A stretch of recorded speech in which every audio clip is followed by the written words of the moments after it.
Saya share dulu.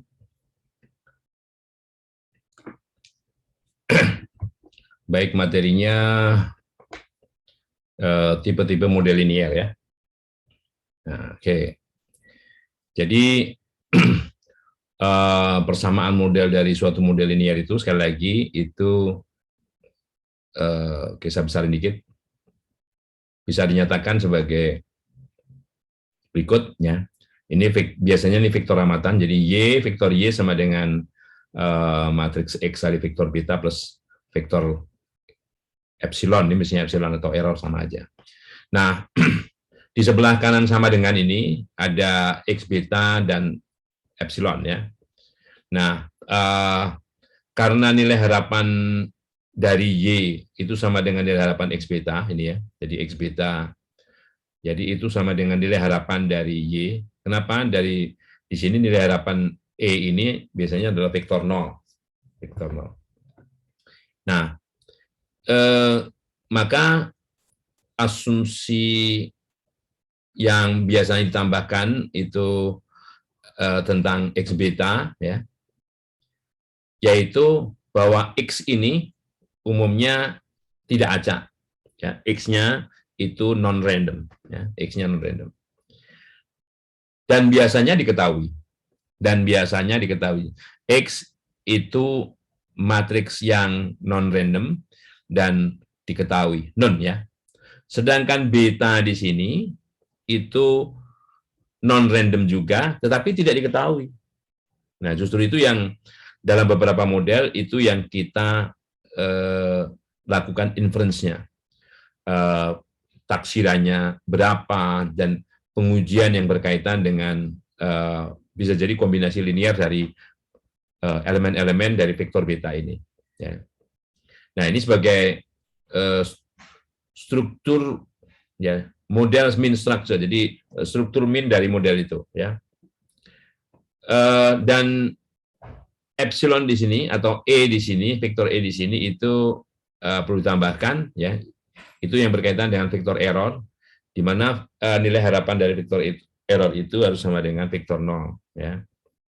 Nah, ini kalau di sini dikatakan sebagai model mean structure, struktur mean-nya, ini struktur mean-nya, ini struktur error-nya. Jadi nanti model itu mungkin kalau katakanlah ada pembagiannya atau pembedaannya karena mean structure atau karena error structure. Okay. Nah, yang mean structure, yang berdasarkan mean structure di sini ya. Nah, ada beberapa model yang dicirikan dengan dan dikategorikan sebagai mean structure di sini. Yaitu kita lihat bagaimana ini sering disebut dengan matriks rancangan ya, atau matriks model. Jadi X itu matriks rancangan atau matriks model ya. Dan ini ditentukan oleh rank dari matriks ini. Yang kedua, ada atau tidaknya kendala yang berkaitan dengan vektor beta ini. Ya, itu pembagian atau pengkategorian model dalam model linear ya. Nah, yang pertama, model-model yang memiliki rank penuh atau full rank, dan juga model-model yang memiliki rank tidak penuh, ya, less than full rank. Jadi umumnya matriks rancangan atau matriks model ini itu berukuran n kali p. N ini banyaknya observasi. Jadi ke bawah, jadi banyaknya baris itu n, banyaknya kolom itu p. P ini banyaknya variabel, ya, banyaknya variabel. Jadi n banyaknya observasi atau banyaknya pengamatan, p banyaknya variabel, ya. Jadi x ini ukurannya n kali p. Andekan p bintang. P bintang itu adalah rank dari matriks X. Ya, jadi harus familiar dengan apa yang dimaksud dengan rank dari atau pangkat dari matriks, dari suatu matriksnya. Oke. Nah, yang jelas di sini P bintang itu atau rank itu tidak boleh lebih dari, tidak mungkin lebih, bukan tidak boleh, tidak mungkin lebih dari P. Paling banyak atau paling besar itu P. Nah, ini ada di belakang nanti bahwa secara umum N ini ya, N ini kalau model rank penuh atau model rank tidak penuh ini, itu N-nya lebih besar daripada P. N-nya lebih besar daripada P. Nah, jadi di sini dalam model ini kita membuat pengklasifikasian, bisa saja P bintang ini lebih kecil dari P. Bisa saja P bintang ini sama dengan P. Yang jelas P bintang tidak mungkin lebih dari P. Nah, bila mana P bintang itu sama dengan P, kita katakan model linear tersebut memiliki rank penuh. Ranknya sama dengan banyaknya kolom. Banyaknya kolom. Tapi bila mana P bintang ini lebih kecil dari P nilainya, maka modelnya dikatakan model linear yang memiliki rank tidak penuh. Less than full rank, ya. Tidak penuh, ya. Nah, perlu diingat bahwa ini ya, baru muncul di sini bahwa banyaknya pengamatan itu lebih besar itu sama dengan P bintang. Lebih besar itu sama dengan P bintang, ya. Namun secara general, N bisa saja banyaknya pengamatan itu lebih kecil daripada P. Ya. Secara klasik, ini tidak bahwa dalam pengembangan model, ya, area pengembangan model ini secara dalam statistik yang kita ketahui, ya, dalam khususnya dalam inference pada dimensi yang lebih tinggi ini bisa jadi ada. Jadi untuk model yang full rank, syaratnya harus bahwa banyaknya data ini itu tidak boleh kurang dari P. Sama dengan P boleh. Sama dengan P boleh, ya. Oke. Nah, itu kalau kita lihat pembagian model linear berdasarkan rank-nya. Ada full rank dan less than full rank, ya. Less than full rank. Oke. Nah, yang kedua itu model yang kita klasifikasikan ada kendala, ada restriksi atau tidak, constraint atau tidak. Ya. Nah, vektor beta atau biasanya kita sebut dengan vektor parameter ini kadang-kadang tidak ada restriksinya, nggak ada batasan. Nah, tapi kadang-kadang dalam beberapa kasus bahwa beta itu bisa saja ada restriksinya, restriksi batasan-batasan, ya. Nah, oleh karenanya di sini kita klasifikasikan dalam model itu ada constraint, model ada kendala, ada yang tanpa kendala. Nah, biasanya constraint-nya dalam bentuk kombinasi linear dari beta. Kombinasi linearnya bisa 1, bisa 2, bisa key. Nah, kalau key, ada key kombinasi linear dari ini, ya. Misalnya beta itu, komponen beta itu beta 1, beta 2, beta 3. Jadi bisa saja misalnya constraint-nya beta 1 tambah beta 2 tambah beta 3 sama dengan 0. 2 beta 1 dikurang beta 2 tambah beta 3 sama dengan berapa gitu ya. Ini dalam bentuk constraint-nya seperti itu. Nah, jadi A ini matriks yang isinya koefisien dari kendala itu. Ukurannya Q kali P. Jadi tergantung constraint-nya. Constraint-nya berapa? Ini sebanyak Q, ya. P-nya banyaknya variabel, banyaknya parameter ini, gitu ya. Dan dengan demikian karena ini Q kali P, ini P kali 1, ini Q kali 1, ya. Makanya vektor H ini adalah vektor berdimensi Q kali 1. Nah, dalam hal ini diasumsikan bahwa sistem ini, ya, sistem yang menggunakan persamaan constraint ini harus konsisten. ya, konsisten ya. Jadi suatu model dengan demikian apabila mengandung constraint, dengan constraint ini dikatakan terconstraint atau ada restriksinya, nih constraint model karena bahasa terjemahnya apa. Jadi ada kendala ya, ada batasan-batasan yang harus dipenuhi model itu ya. Dan kalau tidak ada constraint-nya dikatakan unconstrained. Ya. Nah,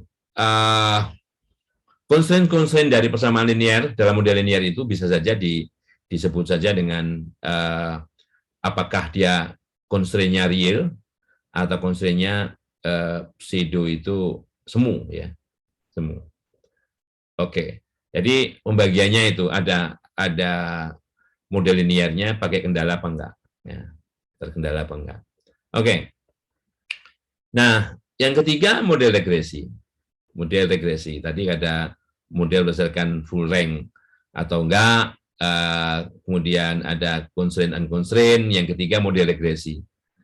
Sebagaimana kita ketahui, regresi itu adalah metode statistik yang digunakan untuk mencari hubungan fungsional, hubungan dalam bentuk fungsi dari satu atau beberapa variabel bebas atau variabel independen atau variabel explanatory, explain itu menjelaskan, makanya ya. Jadi suatu model regresi yaitu di sini dalam model regresi ada variabel-variabel penjelas yang diukur ya, sedikitnya skalanya harus ordinal. Harus ordinal ya. Nah, diperbolehkan misalnya hanya satu dari banyak variabel itu atau beberapa saja tapi enggak semua ya. Itu variabelnya dari skala nominal bisa saja. Nah, biasanya misalnya kalau jenis kelamin misalnya sebagai variabel yang kita sebut dengan variabel diskrit atau variabel dummy misalnya ya, itu. Nah, jadi istilah explanatory variable itu ada yang menyebutnya independent variable ya, di variabel yang sebab atau regresor dan sebagainya. Ya. Modelnya seperti ini modelnya. Jadi kalau kita punya tahu hubungan, ini jangan dibalik ya, jangan dibalik. Ini kalau X yang mempengaruhi Y, X mempengaruhi Y, ya. Jadi kan hubungan kausal. Kita harus tahu bahwa secara keilmuan di bidang itu atau secara alami bahwa X ini mempengaruhi Y. Jangan dibalik, kalau Y mempengaruhi X bukan begini. Jadi kalau ini artinya X mempengaruhi Y. Jadi mana yang sebab, mana yang akibat, mana yang independen, mana yang dependen. Ya, mana explanatory, mana yang respon gitu ya. Nah, ini kalau ditulis ini sama dengan, karena di sini ada notasi 1 sampai N ya, Y1 sama dengan beta 1 plus beta 2 X1 plus E1 atau epsilon 1. Di bawahnya Y2 sama dengan beta 1 plus beta 2 X2 plus epsilon 2 dan seterusnya sampai yang ke N. YN sama dengan beta 1 plus beta 2 XN plus epsilon N. Jadi gitu. Nah, cara menuliskan bisa seperti ini. Kalau seperti ini kita harus menuliskan indeksnya ya. Ini indeksnya atau subskripnya ini hanya satu, I. I dari 1 sampai berapa gitu ya. Nah, kalau secara notasi matriks kita bisa menuliskannya seperti ini. Sebagai konsensus kita tahu bahwa ini adalah vektor Y, yang tentunya vektor Y itu punya elemen, jadi kasus Y1, Y2, Y3 sampai YN gitu ya. Ini vektor 1, artinya semua elemen dari vektor itu nilainya 1 semua. Sedang ini X, X1, X2, X3 sampai Xn. Jadi persamaan ini bisa dituliskan dengan notasi matriks seperti ini. Jadi vektor Y sama dengan di sini ada matriks ya, yang kolom pertamanya adalah vektor 1, kolom keduanya adalah vektor X gitu ya. Ini matriks ini. Karena ini N kali 1, ini 2 ya kan, 1 2 kolom ya. Dan di sini adalah vektor beta yang ukurannya 2 kali 1. Elemen yang pertama beta 1, elemen kedua beta 2. Jadi kalau ini N kali 1, ini N kali 1, N kali 1, jadi setara total ini N kali 2, ini 2 kali 1, ya. Jadi hasil perkalian ini N kali 1 ukurannya, dan ini juga N kali 1. Ya. Oke. Nah, ini adalah yang kita sebut dengan model regresi linear sederhana. Model regresi, tadi ya, menghubungkan satu atau beberapa variabel bebas atau regresi ke dalam variabel bebasnya, ada hubungan kausalnya. Dikatakan sederhana atau simple ini karena yang mempengaruhi Y ini hanya satu X. Karena yang mempengaruhi Y hanya satu X, ya. Oke.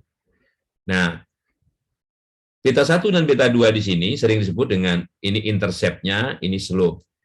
Banyak buku yang menggunakan ini beta 0, ini beta 1, nggak masalah. Yang penting ada penjelasan.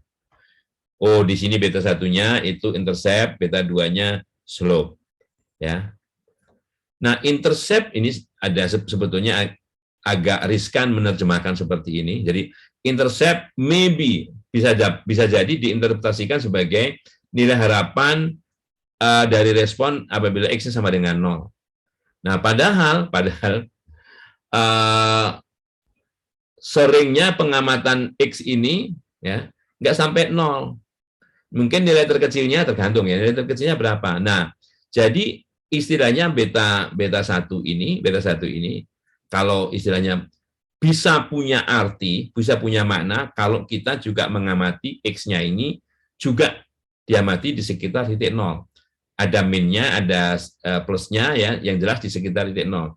Karena kalau tidak bisa interpretasinya bisa salah. Tapi kalau misalnya nilai harapannya pada X sama dengan 0, memang ada pengamatan X sama dengan 0. Kalau ada, ini boleh ya diinterpretasikan seperti itu. Sedangkan slope ini itu interpretasi sementaranya ya secara umum kalau X itu berubah satu-satuan naik ya, misalnya dari 2 ke 3, dari 1,5 ke 2,5 dan sebagainya, satu satuan, maka Y ini berubah sebesar beta 2 satuan. Gitu. Nah, dalam notasi matriks, jadi ini adalah matriks X besar, ya. Matriks rancangan itu terdiri dari ini, ya. Untuk model regresi sederhana. Nah, matriks X ini memiliki rank penuh, full column rank, jadi full column rank karena ini kan N kali 2. Jadi di mana N-nya lebih besar dari 2, jauh lebih besar dari 2 bisa jadi. Maka rank maksimum dari Y ini adalah 2, rank maksimumnya. Nah, jadi matriks X ini memiliki rank penuh jika dan hanya jika bahwa vektor 1 ini, vektor yang anggotanya 1 semua ini tidak berada di dalam ruang kolom, ini namanya ruang kolom yang dibentang oleh vektor X. Nah, artinya begini, kita tidak bisa, kalau dalam operasionalnya ya, kita tidak bisa melenyapkan semua kolom 1 ini kalau X-nya ini semuanya tidak sama. Kalau semua X ada X yang nggak sama satu pun, kita tidak bisa mengatakan bahwa kolom pertama merupakan kombinasi linear daripada kolom kedua. Gitu ya. Ini istilahnya kalau secara teori mengatakan bahwa ini akan berpangkat penuh. Soalnya kalau vektor 1 ini berada dalam ruang kolom ini, ruang kolom X ini yang dibentang oleh X ini, maka dikatakan ranknya tidak 2 tapi 1, ya. Oke. Nah, bisa jadi model dari regresi linear sederhana itu tidak seperti ini, ya. Jadi bukan YI sama dengan beta 1 plus beta 2 XI plus epsilon I gitu ya. Saya sebut aja epsilon karena saya terbiasa menggunakan, kalau di sini parameter di sini juga parameter, ya. Oke. Atau EI ya terserah, ya. Nah, bisa jadi X-nya itu masing-masing dikurangi dulu dengan rata-ratanya. Rata-rata apa? Rata-rata X itu. Jadi X1 dikurangi rata-rata X, X2 dikurangi rata-rata X, dan seterusnya. Ya. Jadi, beta 2 di sini, ya, pemaknaannya agak sedikit berbeda. Dan model ini ya hanya sedikit berbeda di sini. Ini disebut dengan model regresi linear sederhana tersenter, ini terpusat, ya, terpusat. Jadi semua data X-nya dikurangi rata-ratanya. Nah, kalau seperti ini akan kelihatan nanti hasil ini XI dikurang rata-rata itu akan positif atau negatif tergantung bahwa XI ini lebih besar daripada rata-rata atau lebih kecil. Oke. Dan tentunya X-nya, matriks rancangan atau matriks modelnya tentunya akan sedikit berbeda. Jadi kolom pertama tetap anggotanya satu semua di sini, yang kolom kedua ya nilainya ini vektor X yang lama itu dikurangi nilai rata-rata dikalikan vektor 1. Ya, nilai rata-rata vektor 1. Nah, oke. Ya, jadi itu nama modelnya ya, nama modelnya. Nah, kadang ada yang membuat model tanpa intercept nih. Kalau kita tahu memang secara teori tidak ada interceptnya, ya bisa jadi modelnya langsung saja misalnya YI sama dengan beta 2 XI plus epsilon I. Jadi nggak ada interceptnya. Kalau yakin bahwa data tiap pasang antara XI dan YI ini lewat titik 0,0 ya. Kalau yakin. Oke. Nah, yang berikutnya apabila variabel regresornya atau variabel eksplanatorinya itu lebih dari 1. Ya. Lebih dari 1. Nah, karena lebih dari 1, kalau yang sederhana ini kan cuma XI gitu aja. Tapi kalau yang lebih dari 1 perlu ada tambahan nih, ya, perlu tambahan untuk membedakan. Nah, bukan hanya XI saja. Nah, ini disesuaikan kalau beta di sini adalah beta 2, berarti pengali beta 2 ini sebagai pengali dari XI2, beta 3 XI3 dan seterusnya terserah sampai P-nya berapa. Ini adalah variabel explanatory. Variabel-variabel yang menjelaskan atau yang mempengaruhi variabel Y. Nah, tentunya pemilihan X di sini tentunya tidak sembarangan. X apa saja yang itu harus sesuai dengan kajian bidang ilmu tertentu ya. Misalnya kalau kita bicara di sini adalah hasil produksi ya. Kemudian bahwa produksi itu dipengaruhi oleh apa saja yang misalnya produksi secara umum ya, bukan hanya produksi pertanian. Nah, jadi variabel-variabel apa yang bisa mengaruhi produksi itu baru ditentukan di sini banyaknya variabel yang independen ini P-nya diketahui berapa ya. Tapi secara umum begini. Jadi kalau dituliskan dalam notasi matriks tadi bukan hanya berhenti di vektor X saja, tapi vektor X2, vektor X3 sampai vektor XP. Nah, ingat ya di sini mulai 2. Kenapa? Oh, kalau ini mau diganti 1 boleh saja bahwa vektor X1 itu adalah sama dengan vektor 1. Ya, bisa aja gitu. Jadi yang jelas di sini variabel bebasnya ada sebanyak P-1. Ingat ya, P-1. Ya. Dan di sini kalau kita menggunakan sesuai dengan notasi ini, parameter betanya ada P, beta 1. Ini yang maksudnya beta 1 kali vektor ini, beta 2 kali vektor X2, dan seterusnya sampai beta P kali vektor XP. Ya. Oke, jadi untuk pendefinisian yang tersenter dan terpusat dan sebagainya itu bisa aja dimodifikasi ya. Oke. Nah, yang sekarang yang kita lihat agak berbeda dengan ini ya, perlu dilihat ada perbedaannya. Kalau di sini X2, X3 ini variabelnya berbeda. Ya, variabelnya berbeda. Kalau di sini variabelnya sama. XI, XI, XI ya. Hanya kalau yang membedakan di sini XI-nya masing-masing itu dikuadratkan di pangkat 3, pangkat 4, pangkat 5, pangkat 6. Nah, ini yang disebut dengan model polinomial. Ya, kita mau melihat modelnya polinomial, modelnya linear saja sampai di sini. Kalau kuadratik sampai pangkat 2, kubik sampai pangkat 3, kuartik sampai pangkat 4 dan seterusnya. Nah, oke. Nah, oke, yang begitu kemudian ada model yang lain gabungan. Modelnya bukan hanya ini ya. Tapi di sini ada XI1, XI2, X1-nya dikuadratin, X2-nya dikuadratin, kemudian antara X1 dan X2 dikalikan dan sebagainya. Yang jelas sekali lagi yang seperti ini tentunya ada kajiannya kapan kita menggunakan apakah memang secara teori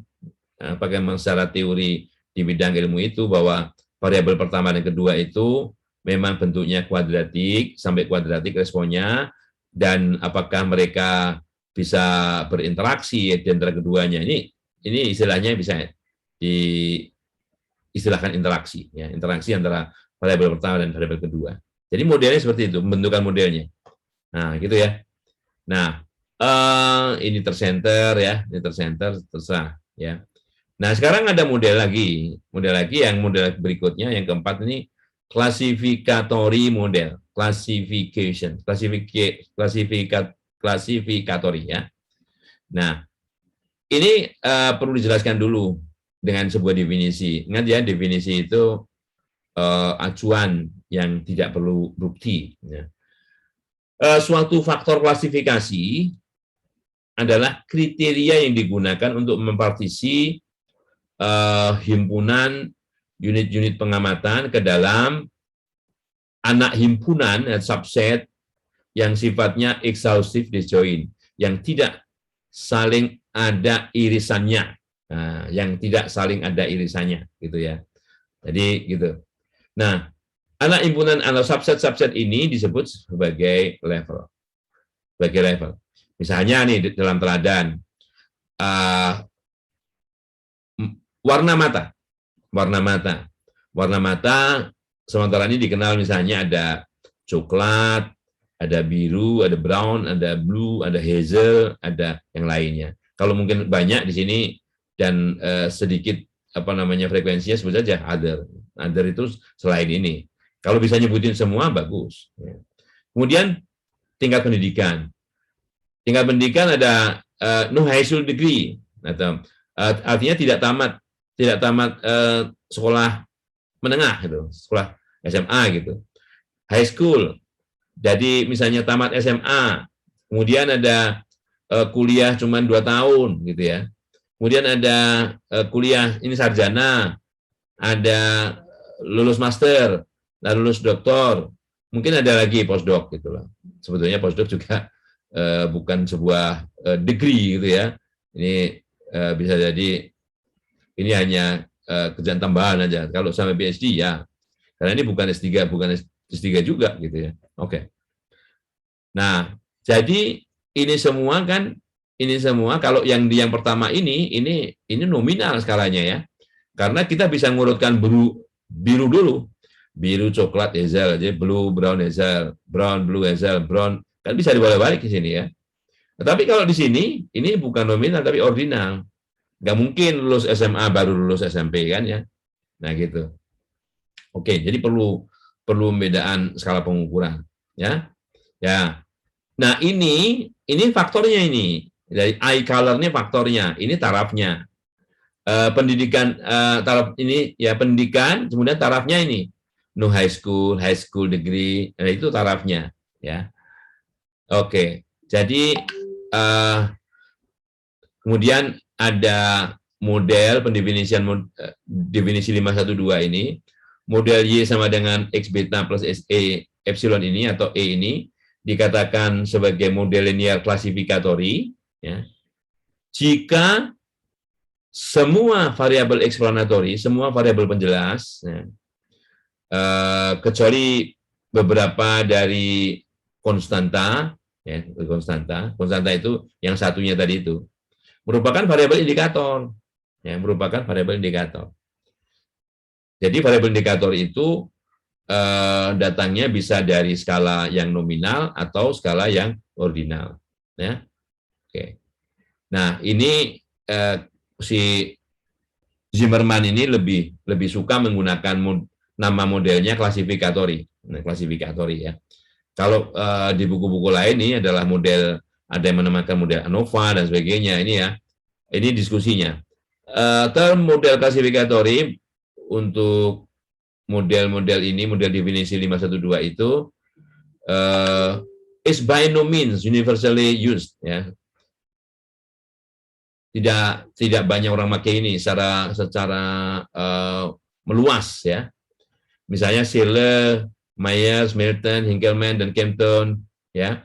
Ini menggunakan nama istilah model ini. Sementara kalau Grebel itu menggunakan istilah ini sudah model rancangan gitu, ya. Kemudian Renser, Ravinsacker, Day, Curie, Christensen ini sebagai menamakannya model ANOVA, ya. Oke. Zimmerman ini mengatakan, Zimmerman lebih suka menggunakan istilah model klasifikatory daripada model ANOVA karena, ya, nanti yang model ANOVA, karena istilah ANOVA itu bukan saja digunakan untuk menganalisis model klasifikatory ini, nanti juga model regresi itu menganalisisnya juga pakai ANOVA juga, bisa jadi begitu argumentasinya. Oke. Nah, dari 514 yang disebut dengan model klasifikatory ini ada beberapa teladan. Misalnya ini kalau nanti kita lihat mata kuliah rancangan percobaan, ini model satu faktor, ya. Ini model satu faktor.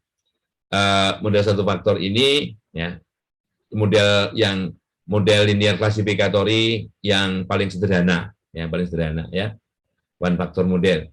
Nah, kalau misalnya kita notasikan begini, ini I X I J plus 1.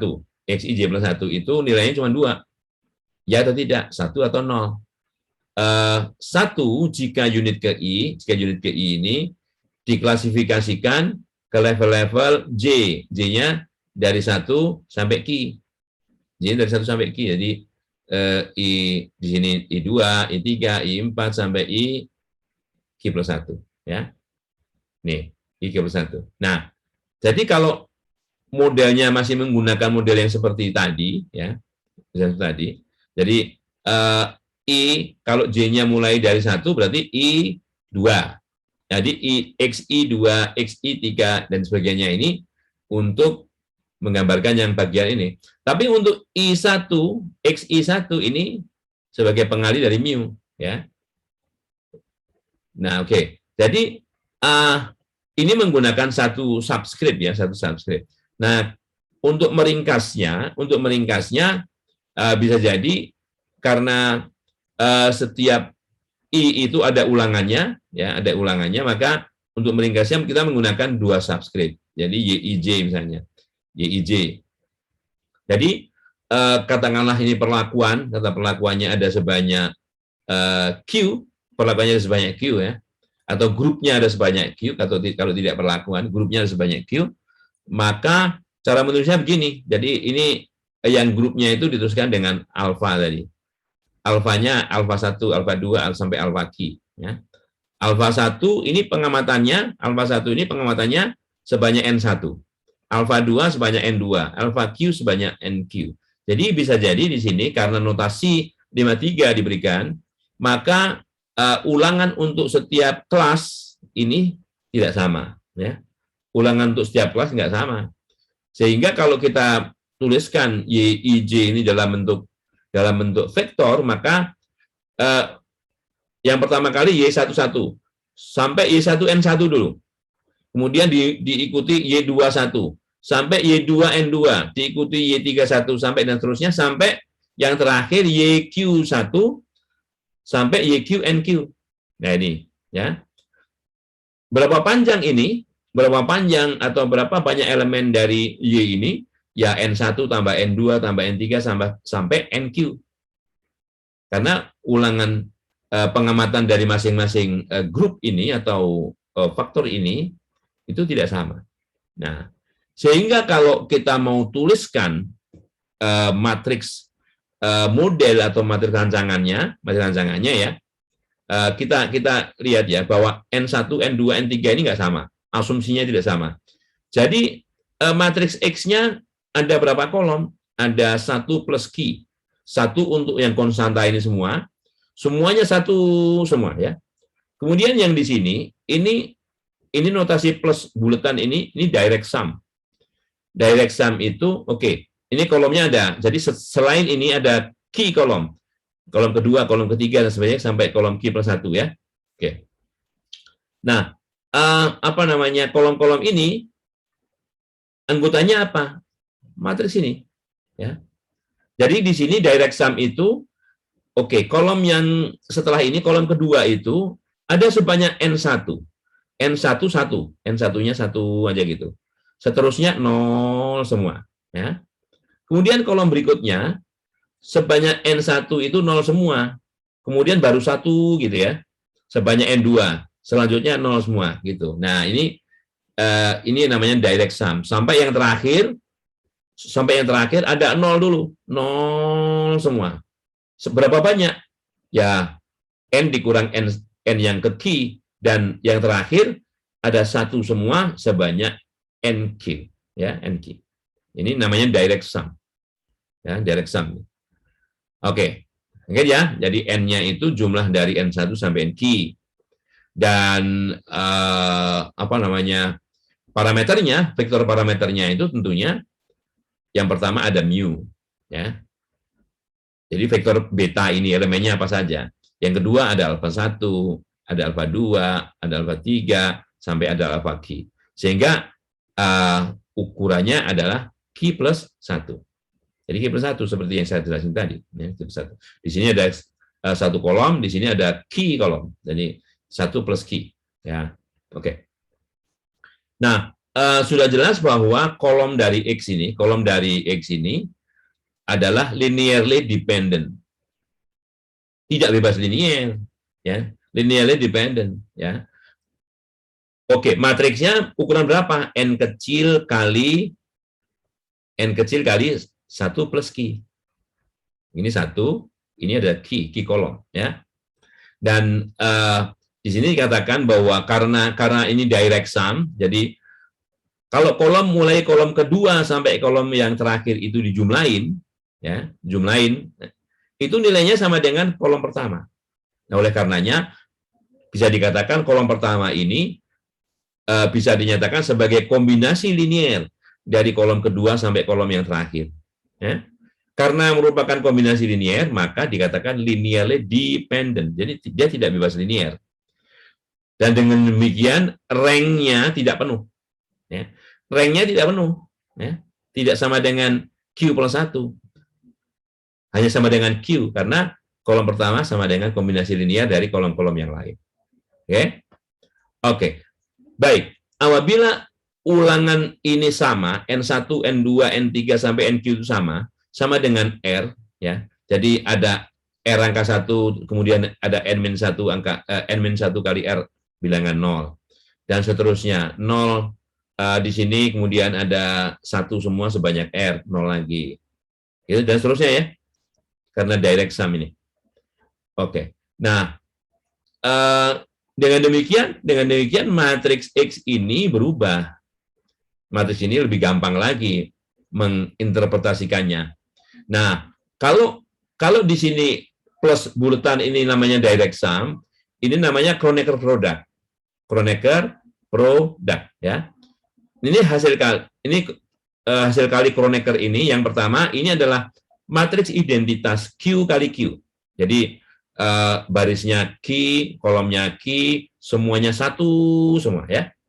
Nah, kemudian kalau di sini dikalikan Kronecker dengan vektor 1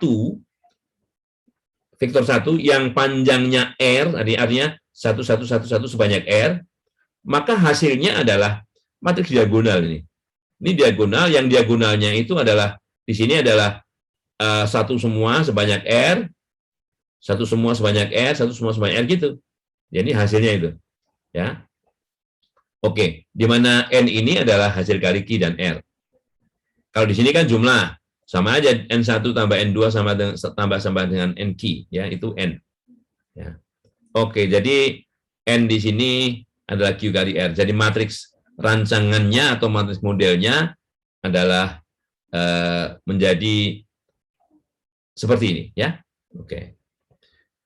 Oke, nah cara lain untuk menyatakan model ini, YIJ sama dengan mu plus alfa I plus epsilon IJ ini adalah, kalau ini istilahnya model apa namanya, pengaruh ya, pengaruh atau di sini efek, ini efek model. Kalau misalnya mu dan alfa I ini digabung, yang namanya menjadi mu I ini menjadi namanya min model. Ini min model. Ya. Ini menjadi min model. Kalau min model, nah sekarang lihat mu-nya nggak ada, yang ada mu1, mu2, mu3 sampai mu-Q. Ya, mu-Q ya. Sehingga ukuran matriksnya menjadi, ukuran matriks X ini menjadi N kali Q. Nah, jadi kalau misalnya walaupun ulangannya tidak sama, maka matriks X ini, ya, matriks X ini, yang bagian pertama, kolom pertama ini, itu tidak ada. Jadi hanya yang kedua saja. Karena apa? Itu tadi, ya. Karena kita tidak menggunakan notasi mu di sini. Yang digunakan mu I, yang merupakan jumlah dari mu plus alfa I. Ya, oke. Nah, berikutnya ini yang disebut dengan masih bagian 514 ya, masih klasifikasi. Klasifikasi ini ada istilah faktor itu, ada yang silang, ada yang nested, tersarang. Nah, nanti biar tahu bedanya. Oke. Tersarang dulu. Jadi tersarang. Faktor B dikatakan tersarang atau nested di dalam faktor A jika semua unit pengamatan memiliki level yang sama untuk taraf B, ya, pada taraf level A yang sama, ya. Nah, jika if neither of the two factor are nested, jadi kalau kedua faktor itu tidak tersarang, maka dikatakan cross. Jadi begini bedanya. Misalnya kalau kita punya hierarki, misalnya gini, Kota Bengkulu itu, atau begini, Provinsi Bengkulu itu ada 9 kabupaten dan kota. Jadi 9 kabupaten dan kota ini, ya, tersarang dalam Provinsi Bengkulu. Karena semuanya berada dalam Provinsi Bengkulu. Nah, dalam setiap kabupaten ini kan ada kecamatan ya.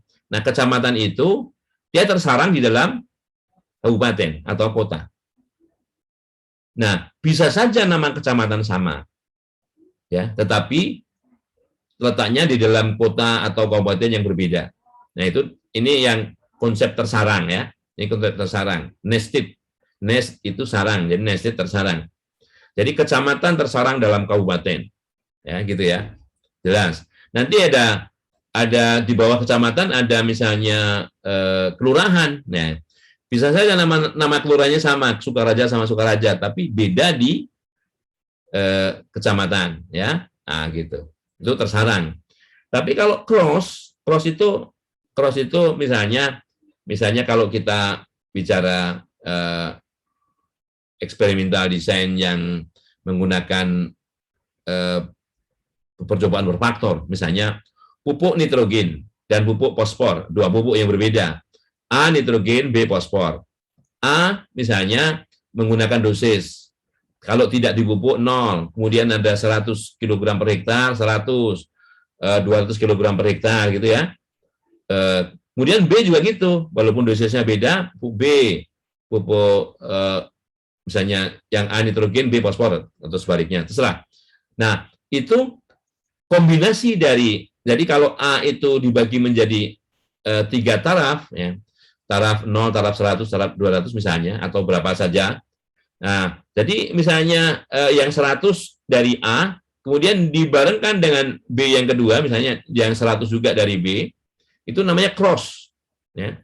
Faktornya menjadi silang, jadi kalau memang misalnya A itu ada A1, A2, A3, B itu B1, B2, B3, maka A1, B1 itu kombinasi dari taraf faktor A dan taraf faktor B. Itu yang disebut dengan cross.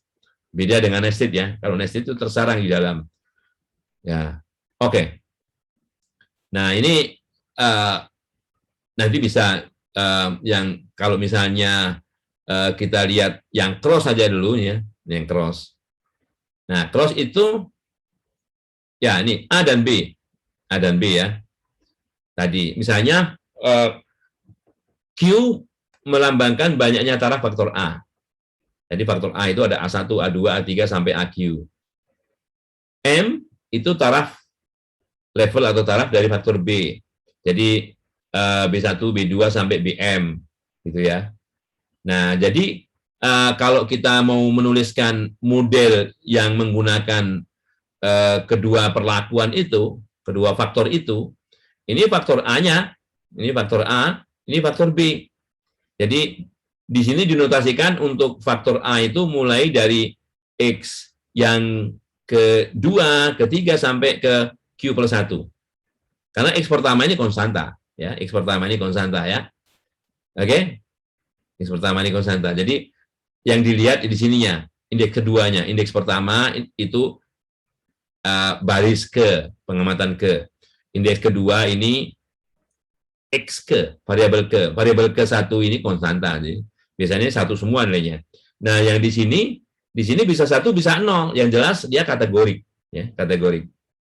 Nah, bisa satu nol. Kalau misalnya perlakuan ke J ya, nanti nilainya satu. Kalau bukan J, ya, yang lain ya, nol.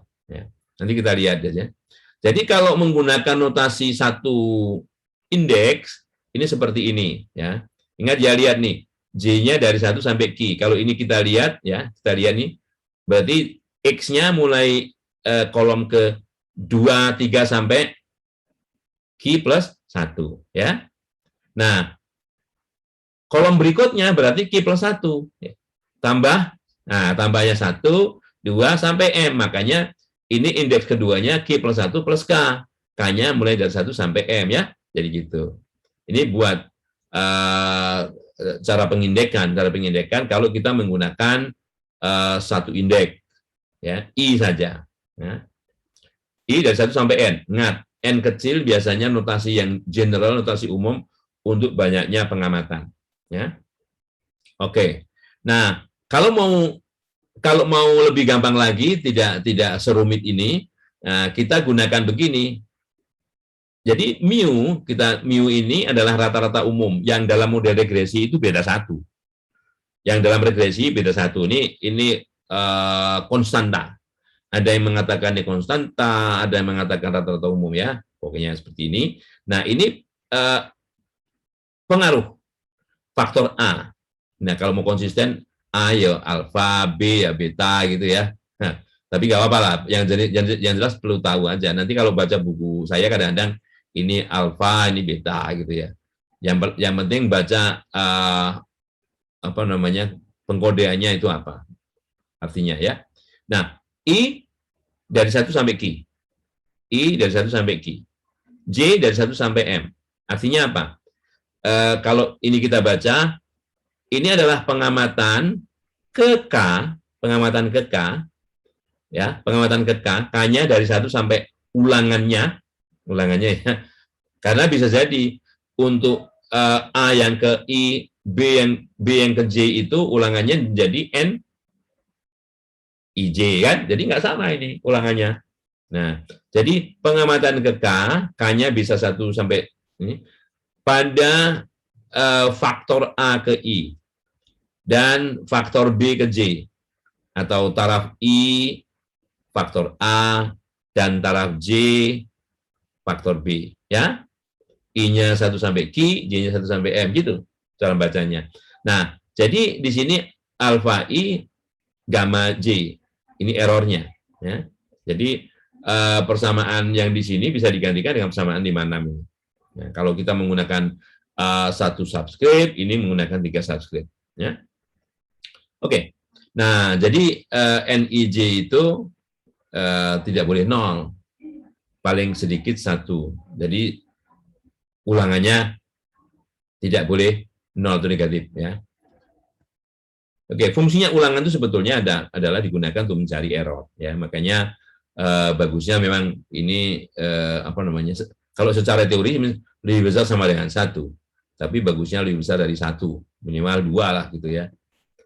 Oke, nah dengan model seperti ini, dengan model seperti yang ini, ya, ini matriks X-nya menjadi seperti ini, matriks X-nya, ya, matriks rancangannya atau matriks model, ya, matriks modelnya. Ingat, ini adalah N1, N2, Nq. Jadi panjang vektor 1 ini ada N1 plus N2 plus N3 sampai plus Nq. Ya. Kemudian di sini yang matriks 1 di sini, ya. Ini matriks 0 semua atau vektor 0, ini vektor, ya. Ini vektor. Itu. Nah, yang di sini direct sum ini, direct sum, ya, J dari 1 sampai M, ini N1J, tergantung J-nya. Kalau J1, N1-1-nya berapa, ya. Di sini N21-nya berapa, kan ulangannya beda-beda. Nah, oke. Baik. Kemudian kadang-kadang gini, ya, kalau ulangannya ini ada, artinya katakanlah strictly NIJ lebih besar dari 1, ya, NIJ lebih besar dari 1, kadang kedua faktor itu secara keilmuan juga ada interaksinya, ada interaksi. Ini disebut dengan interaksi. Nah, karena menggunakan dua faktor ini atau yang bisa kita notasikan dengan alfa dan gamma ini, maka disebut dengan ini model two-way, dua arah, model dua arah, ya. Karena ada interaksi, maka disebut dengan dua arah dengan interaksi. Nah, interaksi apa? Interaksi antara kedua faktor, bahwa faktor A dan faktor B itu bisa secara keilmuan memang bisa berinteraksi. Misalnya pupuk nitrogen dan fosfor. Jadi kalau digabung ada interaksi dari kedua faktor tersebut, misalnya. Nah, oke. Nah, jadi kalau ada interaksi, tambah panjang ini kolomnya. Ada kolom lagi di sini, ya. Nah, ada kolom lagi di sini. Jadi selain sampai di kolom yang direct sum ini, ada kolom tambahan untuk interaksi. Ini interaksi. Jadi ini tambahan interaksinya, ya.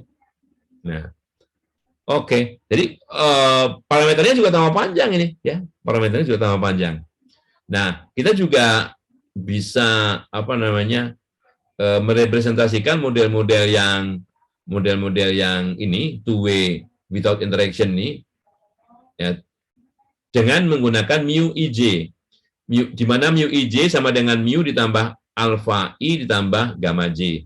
Jadi ketiga komponen ini digabung menjadi mu IJ, ya, mu IJ. Kalau yang tadi kan karena cuma satu, mu plus alfa I saja, jadi menjadi mu I gitu, ya. Jadi kalau tiga digabung menjadi mu IJ di sini persamaan 5-10, ya, sama 5-10. Oke, jadi modelnya jauh lebih singkat. Oke. Dan tentunya juga susunannya juga diingat. Yang perlu dilihat adalah ini ada berapa mu IJ. I-nya ada Q, J-nya ada M. Berarti mu IJ ini ada mu 11, mu 12, mu 1M, mu 21 dan seterusnya, ada sebanyak QM. Q kali M. Ada Q kali M. Nah, di sini, ya. Banyaknya kolom. Ya kan, mu 11, mu 12, mu 13, nah gitu secara umum. Nah, kalau Q-nya 3, M-nya 3, ya ada 9. Ada 9 mu IJ. Oke? Nah, kadang ada apa namanya model, dan ini dibaca buku ini yang kadang susah ditemui di buku lain, ya. Ini ada two-way partially closed model. Nah, ini lihat, yang penting ini bahwa untuk model itu yang perlu dilihat adalah apa yang tertulis di sebelah kanan dan kiri ini. Ini 3 indeks, ya, IJK, ya. YIJK sama dengan mu, ini konstanta atau rata-rata umum, ditambah pengaruh taraf ke I faktor A. dikurangi taraf ke J faktor A. Ini kalau ini kita bisa analogkan kalau misalnya kita tahu kompetisi liga sepak bola itu kan, liga sepak bola ini misalnya tim I lawan tim J, tim I lawan tim J ya, tim I lawan tim J, main di I. Nah, tentunya berbeda dengan lambda J dikurangi lambda I, beda, ya kan? Misalnya PS Bengkulu lawan PS Jambi, gitu kan? Nah, kalau main di Bengkulu, Bengkulunya di depan, tapi kalau main di Jambi, Jambinya di depan, Bengkulunya di belakang. Nah, gitu ya. Nah, itu salah satu misalnya model dua arah dengan partially closed. Nah, jadi modelkannya seperti itu. Biasanya kan cuma alfa I saja. Nah, dan ini alfanya digabung menjadi satu begini. Kan yang tadi di atas kan alfa I plus beta plus loh. Ini dikurang. Nah, ini kalau ingin kita lihat bahwa perbedaan misalnya perbedaan selisih menggolkan gitu ya. Selisih menggolkan di kandang sendiri. Ini kalau ini tamunya gitu. Nah, oke. Nah, caranya juga dengan cara yang sama. Ini sudah dibuat model bentuk umumnya sama si Zimmerman ini ya. Ini matriks rancangannya menjadi seperti ini. Matriks rancangannya menjadi seperti ini. Kalau enggak dicoba saja misalnya dengan bahwa liga itu punya 10 tim. Jadi 10 tim kalau sistemnya home and away maka jumlah permainannya harus 18. Ya. Jumlah seluruh permainannya 18. 1 lawan 2, 1 lawan 3, 1 lawan itu berapa? Kok 18. Jumlah permainannya lebih ya. Jumlah lebih. Artinya masing-masing itu bermain 18 kali maksudnya. Masing-masing tim itu bermain 18 kali. 9 di kandang sendiri, 9 di kandang lawan. Nah, itu maksudnya yang saya maksudkan. Setiap tim bermain 18 kali. Nah, berapa banyak ini ya nanti kita bisa lihat, disusun saja. Kalau mau itu kebesaran Pak oke. Timnya 4 saja misalnya. Timnya 4 saja. Liganya hanya 4 tim gitu. 1 lawan 2, 1 lawan 3, 1 lawan 4 bermain di kandang 1. Nah, kemudian sebaliknya gitu ya. Buat semua kemungkinan bahwa setiap tim main di kandang sendiri 3 kali, main di kandang lawan 3 kali. Nah, nanti buat kalau ini misalnya selisih skornya, selisih bisa jadi di sini negatif kalau misalnya tidak memasukkan malah kemasukan sama lawan gitu kan, masih negatif. Oke. Ini model tersarang 2 faktor. Model tersarang 2 faktor. Nah, gini misalnya. Ini alfa I, ini gamma IJ. Notasinya sama, tapi harus hati-hati ya. Hati-hati bahwa membacanya informasinya apa nih. 2 factor nested model. Jadi alfa I ini ada alfa 1, alfa 2 sampai alfa Q ya.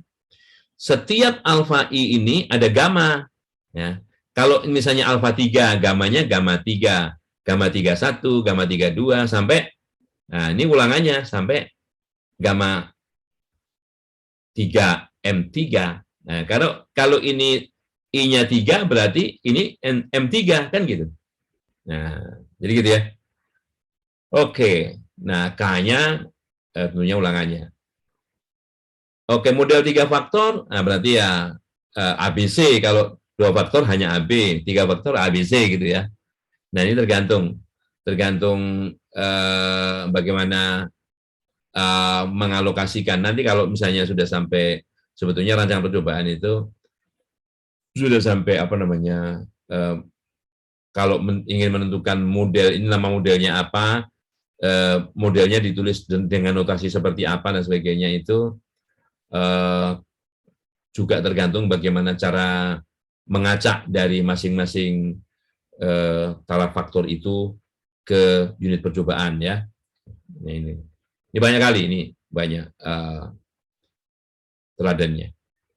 Oke, nah 515 ini sudah beda ya kan, ini kan masih 514 ya, 514 ya. Kalau 515 sudah beda.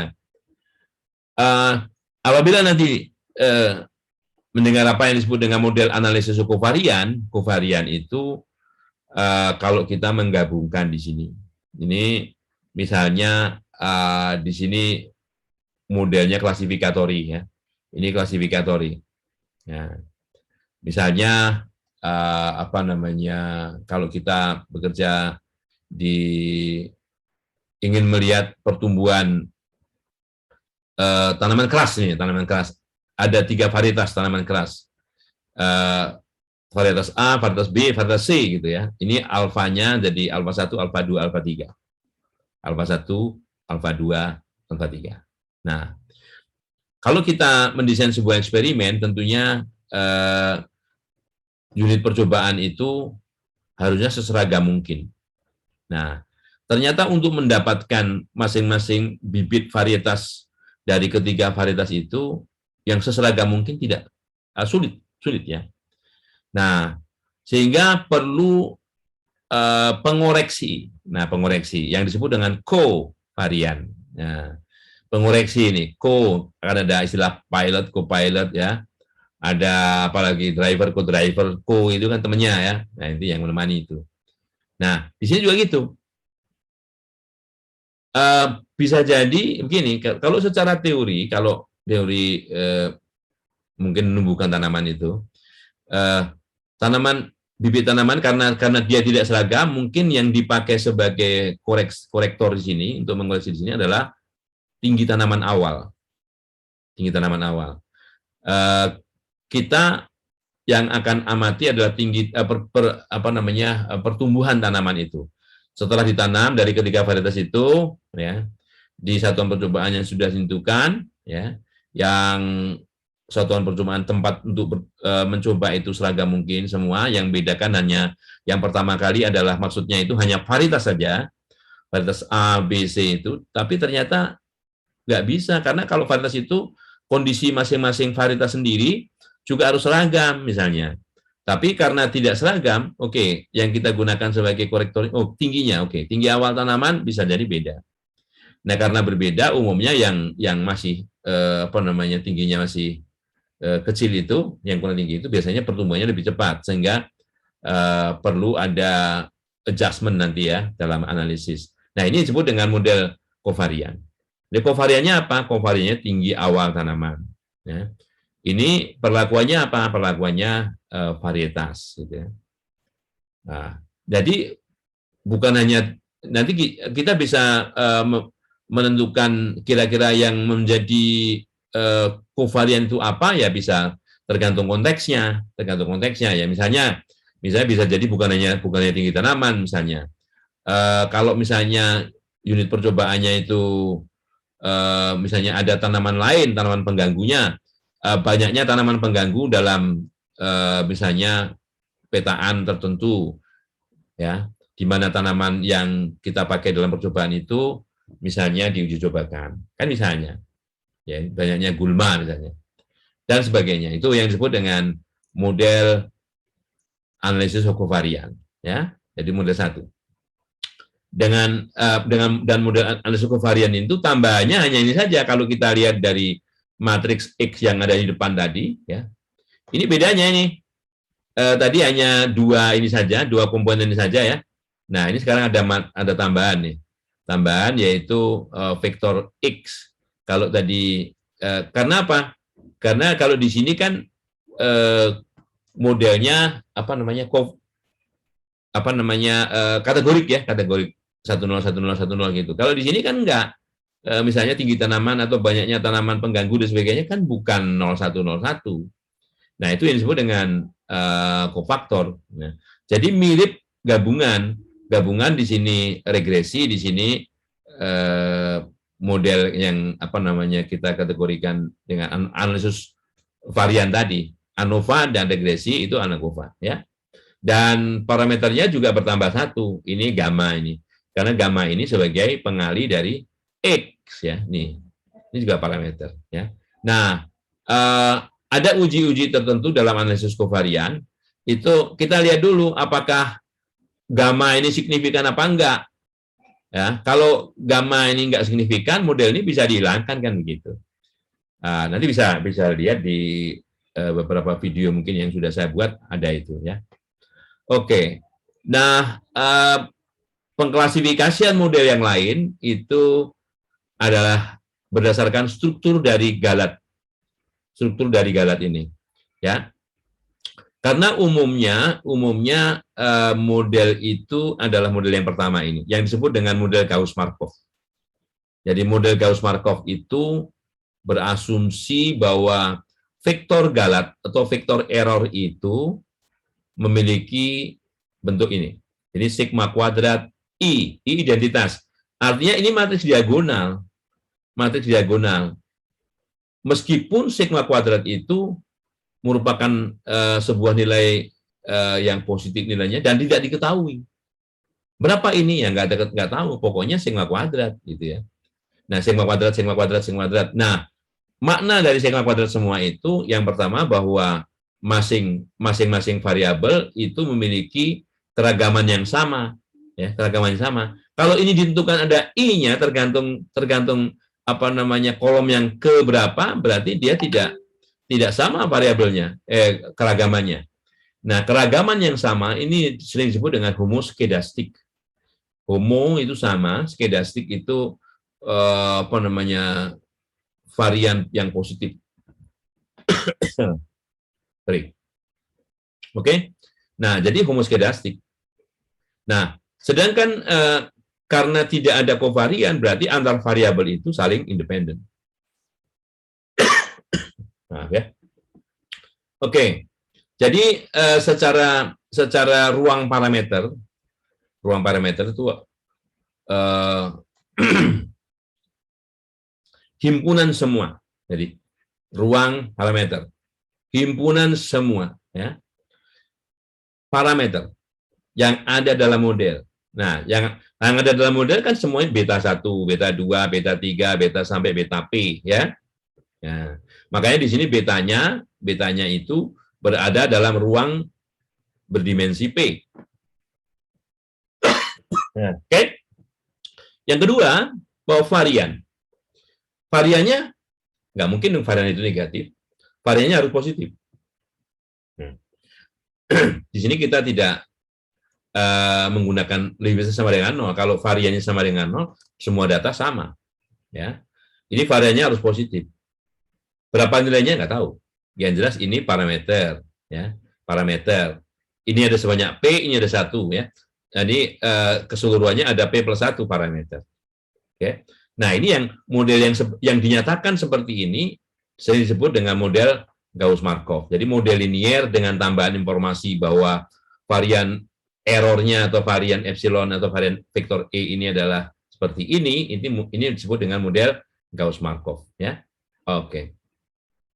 Nah, jadi yang menjadi apa namanya pembelajaran di sini, kita ingin nanti dalam model Gauss-Markov taksiran ini berapa? Karena kan nggak tahu taksiran masing-masing beta ini berapa, gitu ya. Itu yang menjadi studi apa yang dipelajari dalam model Gauss-Markov. Atau kalau nanti tentunya modelnya itu estimable apa enggak, kita harus belajar dulu yang namanya estimabilitas. Estimabilitas itu apakah beta ini dapat diestimasi? Estimable istilahnya. Kalau dapat diestimasi sih dapat diestimasi, tapi istilah estimable itu nilainya itu unik. Apapun metode yang digunakan untuk mencari estimasi itu sama akan menghasilkan nilai yang sama. Tapi kalau berbeda dia tidak estimable. Nah, gitu. Estimabilitas juga ada di materi saya. Model icon ini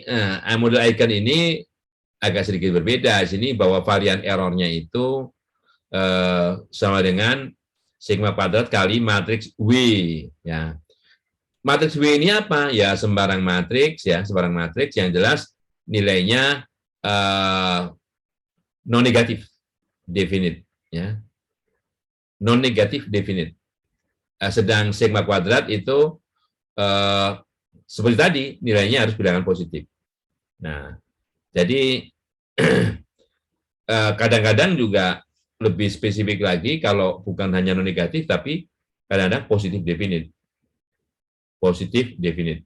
Yang jelas tidak negatif definite ya, non negatif atau positif definite. Itu model Aitken. Yang bedakan antara model Aitken dan Gauss-Markov adalah varian dari errornya, itu ya. Dan bagiannya. Nah, oke, ini teladan 5221 model Aitken untuk vektor rata-rata misalnya. Ini teladan-teladan itu nanti bisa dipelajari lebih mudah ya. Oke, kalau mau yang model Aitken, ya, ini bukan model Gauss-Markov ya. Sekali lagi kalau model Gauss-Markov varian dari y-nya sama dengan sigma kuadrat i. Kok enggak varian e? Sama saja, karena begini, karena y itu sama dengan x beta plus e kan, sedang x beta ini dia kan konstanta bukan variabel, sehingga nilai harapan dari varian dari y sama dengan varian dari error ya, varian dari error. Jadi di sini kok bukan varian epsilon, varian e tapi varian y, sama saja ya. Ini sama saja. Ini model Gauss-Markov juga ya. Nah,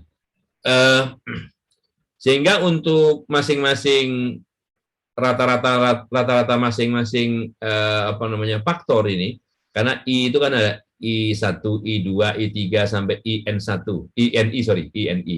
Nah, sehingga varian dari rata-rata y yang ke i itu sama dengan varian keseluruhan dibagi ulangan dari perlakuan ke i itu. Jadi karena YI itu dia mati YI1 sampai YIN1, maka di sini pembaginya adalah NI. Kalau Y varian rata-rata Y1 ya di sini sigma kuadrat dibagi N1 dan seterusnya. Oke. Nah, ini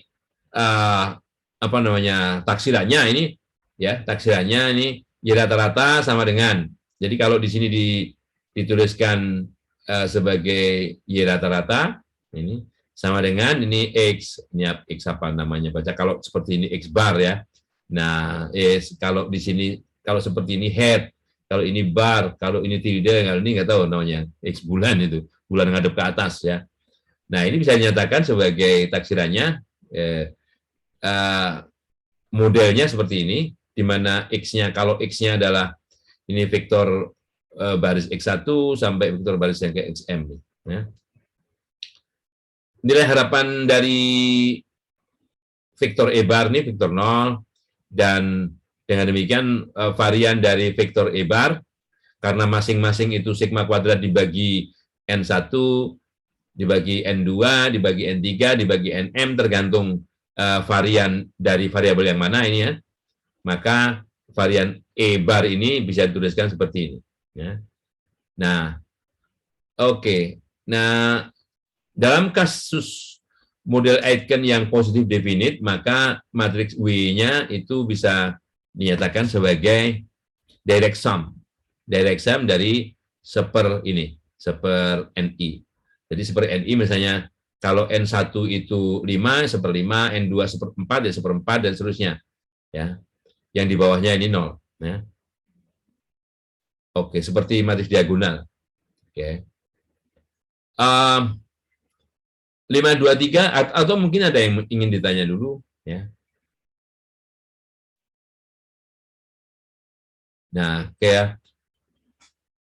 di sini 523 ini agak berbeda dengan yang sebelum-sebelumnya. Kita bicara modelnya itu acak apa campuran ya. Modelnya itu acak atau campuran. Model dikatakan nah di sini kita ikuti terminologi ini saja ya. Dalam model pengaruh acak atau model pengaruh campuran, maka vektor E bisa didekomposisi menjadi ZB plus D. Ini tentunya ini matriks.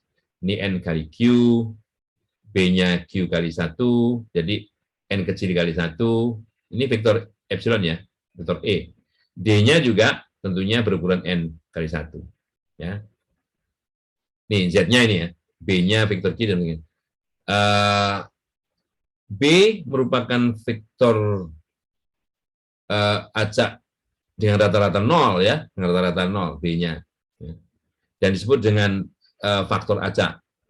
Dan vektor D ini merupakan n vektor zero mean random variable. Ini juga. D-nya juga ya. Dan yang perlu diperhatikan antara B dan D ini tidak berkorelasi atau kovariannya adalah 0 ya. Ini vektor 0. Jadi kovarian apa namanya? Ini nolnya agak beda. Ini matriks 0 ya, bukan ini karena ini vektor B, B-nya adalah Q kali 1. D-nya N kali 1. Jadi ini matriks Q kali N ya, matriks Q kali N. Sedangkan varian dari B ini diasumsikan ini bahwa nilainya sama dengan sigma kuadrat kali G psi. Ini G psi. Sedang varian D juga sigma kuadrat kali R psi. Di mana G psi dan R psi itu merupakan fungsi-fungsi yang diketahui ya, dari vektor berdimensi M-1. Vektor berdimensi M-1. Ya. Ini kan non-function of M-1 dimensional vector dari parameter ya yang tidak diketahui dari psi ini. Psi-nya tidak diketahui. Fungsinya diketahui, tapi psi-nya tidak diketahui. Ya. Dengan demikian ruang parameternya bisa dinyatakan sebagai berikut. Ya. Ini transpos dari, mungkin bentuknya transpos ini ya.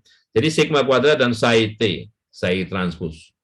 Di mana kita tahu sigma kuadratnya harus positif, ya. Dan psi ini berada dalam himpunan psi. Ya. Himpunan psi ini adalah anak himpunan atau subset dari ruang berdimensi, ini real ya, ini real, M-1.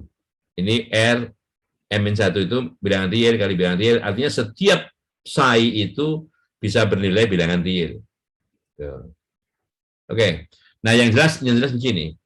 Hubungan tadi karena E atau epsilon ini sama dengan ZB plus D,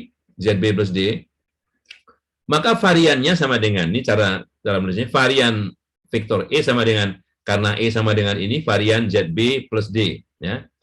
Oke, Z ini matriks, bukan perubahan acak, matriks biasa ya, matriks konstanta. Jadi Z kali B, yang perubahan acak itu B. Varian dari B, nih varian dari B sigma kuadrat kali G psi. Ya. Jadi sehingga varian dari ZB ini sama dengan sigma kuadrat kali G psi, di depannya dikalikan matriks Z, di belakangnya dikalikan Z transpos. Itu kalau kombinasi linear dari sebuah perubahan acak.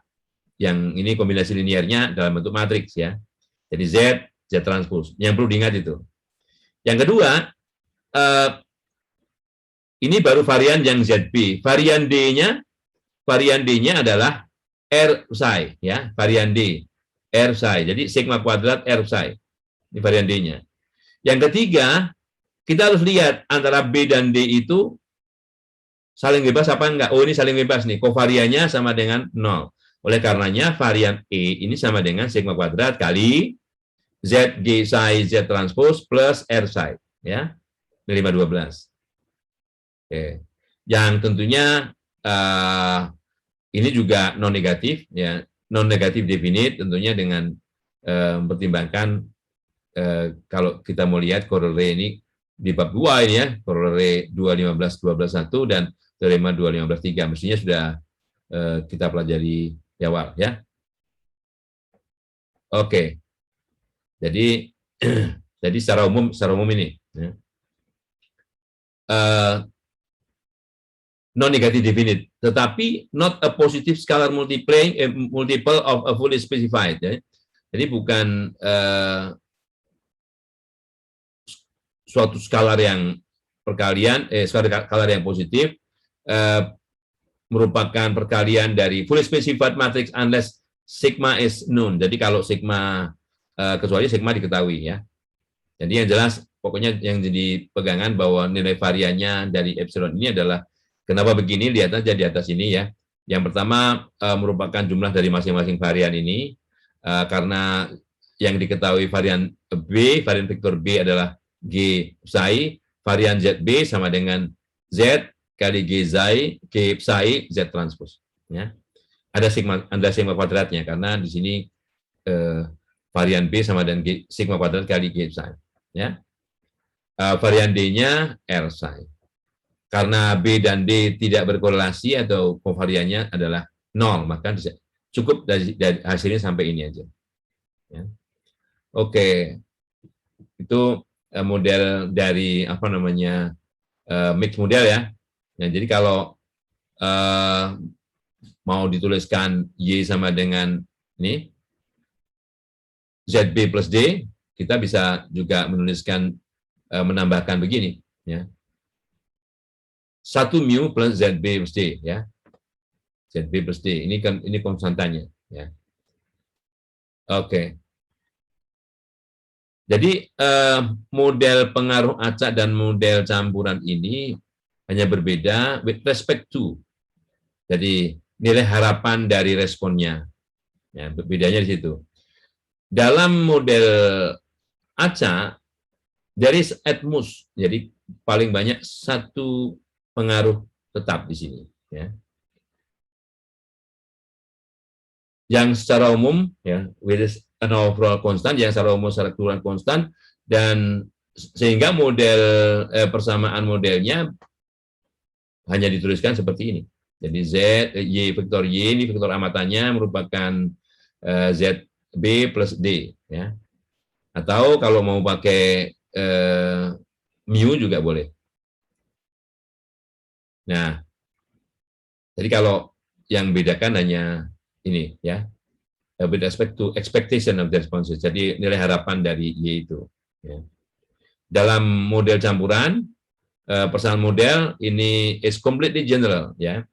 Jadi Y-nya ada tambahan ini X beta plus ZB plus D. Bedanya di sini. Ya. Ya, kalau yang di sini tidak ada X beta. Ini model campurannya. Kalau ini model acak, model random, ya. Oke, karena ini bagian fix, ini bagian randomnya, ya. Nah, jadi ruang parameternya untuk model pengaruh random ini tadi ya. Jadi sigma kuadrat dan psi. Atau kalau mau ditambahkan ada mu-nya, ya mu sigma kuadrat psi.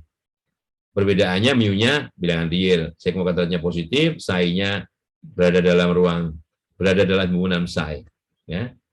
Oke. Jadi mu bisa dimasukkan, bisa tidak. Nah. Oke.